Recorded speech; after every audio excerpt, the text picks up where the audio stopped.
All right, hello and welcome to day 2 of the meditation challenge.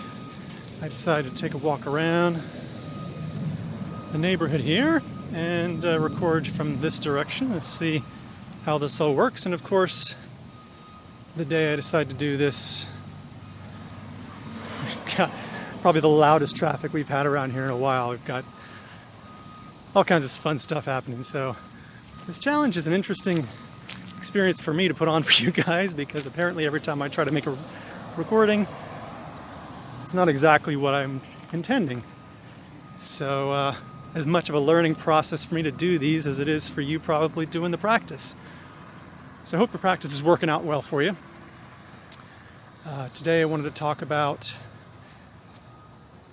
the second principle on those principles, which is all about high repetition and low duration, short duration.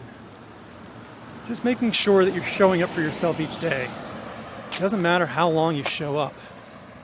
30 seconds, a minute, 3 minutes, 5 minutes. The practice itself you're going to get benefit from when you reach about the 3 to 5 minute mark. But in the early days, sometimes you just need to build up some momentum and to prove to yourself that you can do it. So sometimes it's just good to show up for yourself for those 30 seconds for the first couple of days, if that's what you need to do to get that momentum going.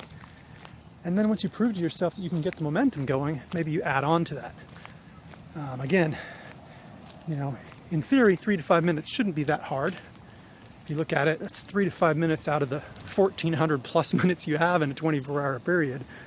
So you do want to get in the habit of proving to yourself that you can set aside 5 minutes out of 1,400 minutes available and say, okay, these are my minutes.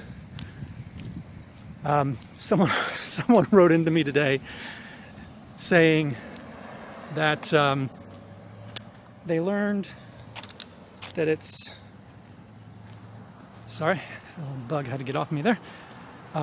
They learned that it's probably not a good idea to do this practice while they're driving, because they had a little mishap, which didn't turn out to be a bad, or it wasn't too bad of a thing, but was certainly a indication like, oh, this is probably not something I probably should be doing while I'm driving. I can very much validate that concern. You do not want to be doing this particular practice when you are driving. We think that maybe, okay, well, I've got 30 minutes or an hour in the car. Let me just go ahead and do this while I'm doing this other thing. Now, let me tell you why that's not the best strategy. One, obviously, if you've been doing the practice a little bit, you may have realized that you do it for 3 or 5 minutes, you can get a little loopy. And this person realized that they got a little mindless in their driving. You definitely don't want to be doing this while you're trying to, do something that needs your attention. Let's put it that way. Also, if you're not completely dedicating yourself to the process, if you're trying to do something else and do it, you're not getting the full benefit out of the practice itself. You could probably get some, but you're not going to get nearly the benefit that you will out of just sitting down and dedicating a short period of time to it. I would much rather see you do 30 seconds of it sitting at home or sitting in the driveway before you leave than doing 5 minutes driving somewhere. And that brings up another point, and the final point, which is with my field, besides the safety issue, is the most important part, which is by not setting aside those minutes for yourself, you are essentially saying you don't value yourself enough to set aside X amount of time, whether it's 30 seconds, 3 minutes, 5 minutes, 10 minutes, whatever.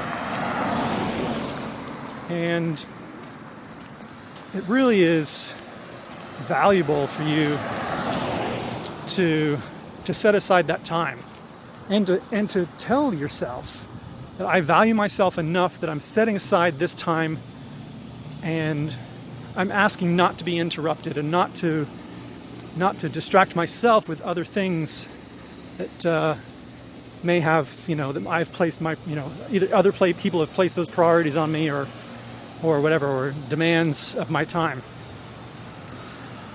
So that's what I want to leave with you today.